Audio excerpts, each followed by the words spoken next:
Bob, it's a big weekend.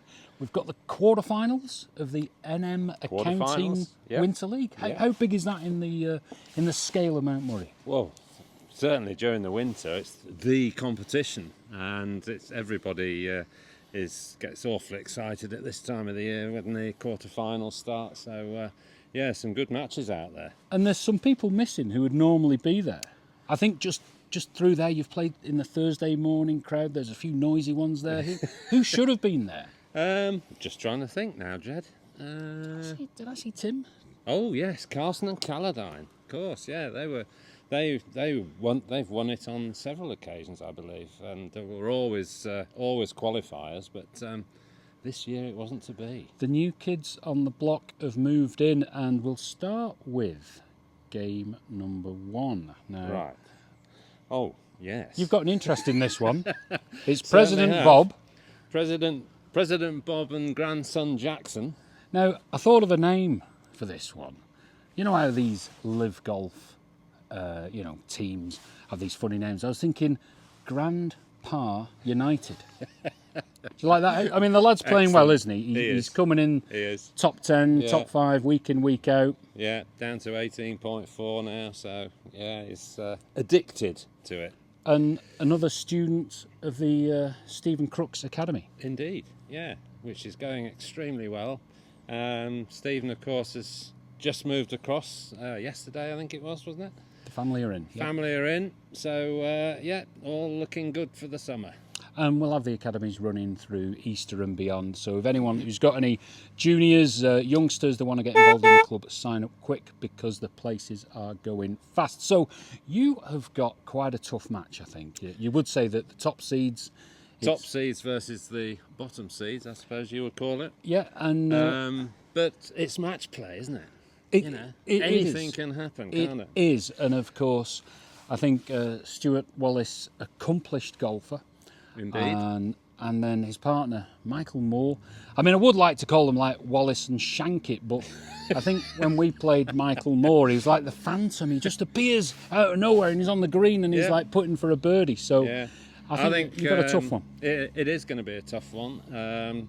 Quite a few shots knocking around from Mr. Wallace, so we shall do our best. All we can do is do our best, and hopefully we'll come out the victors. And of course, the weather is a key factor. Indeed. I believe it's going to be sublime. I believe there's going to be no wind, and I believe it is going to be good scoring conditions, which is ideal for Stuart Wallace because that's when he plays, is only when the weather is good, isn't it? So I meant to mention, Jed, what's with the hat then? Don't usually see you with hats. Well, I got it on my trips to Florida. It was Quail Valley. Now I see why. Quail Valley, great place, and thinking about you, Finn, out there. But yeah, I've got to hide this Barnet mullet. Yeah, doing a bit of filming in about a week's time, so just going to hang on to this bush until then. But I mean, a bit like yourself, a silver fox, you know. You just do you do it? Is it a home job that you do, or no? I go Anne the barber. Anne the barber, next door to the Rovers. Right, so I didn't know there's one there. Maybe I should pay that one a visit. Indeed. Yeah. Ask for a Bob special. Do you haggle them down on that as well? Because you haggle everyone else down, don't you, on everything? So, right, the next game. Anyway, next game is Mr. Sponsor. Neil Morrison and Gareth Room versus Avery and Evans. Now, I saw Gareth Room win the club knockout final with a 4 on the last, which was really majestic. I see Neil Morrison, steady, isn't it? Steady. In fact, if you're gonna name that team, I'd say it'd be Rumination. Not very dynamic, not a great deal going on, but steady. Yeah, excellent. And then against our touring friends, Avery and Evans. What would we call them? I don't know, the tiebreakers. They're always like close to the edge there, right? They're perhaps just going to squeeze it on the last hole, maybe. I don't know. It's going to be a close one, that. But when you look at it, Marcus in the prizes, Jono in the prizes, and I did have the pleasure of playing with Jono and witnessing that. Was it 46 points? Yeah, it's fantastic. 45, was it? 45. 46. Incredible amazing. golf. Yeah. And then I believe he's like looking for some tuition to improve on that? I don't get that. What you doing there, fella? But I think that'll be. What do you reckon? I think Avery and Jono. I think so. I think you would have to go with them. But as I say, match play can throw up all sorts of things. can't it? Anything can happen. Yeah. Right, Creemore and Creemore versus Mr. Power himself and Rory. And Rory. Now, I've got to say that we're up against it because Rory, he's on his skiing trip this week, so Yeah, he's no going to practice be during half term. all those different muscles will be getting bashed and what have you, and strained indeed and he's still in one injured piece. and all that. Absolutely. Myself just carrying a little bit of an injury, and you're up against. It's all almost the like excuses coming out the there. golfing equivalent of like an AI bot times 2, isn't it? They're kind of identical. You don't know who you're looking at, who you're dealing with. It's all like everything is so organised. So Creemore and Creemore, you reckon?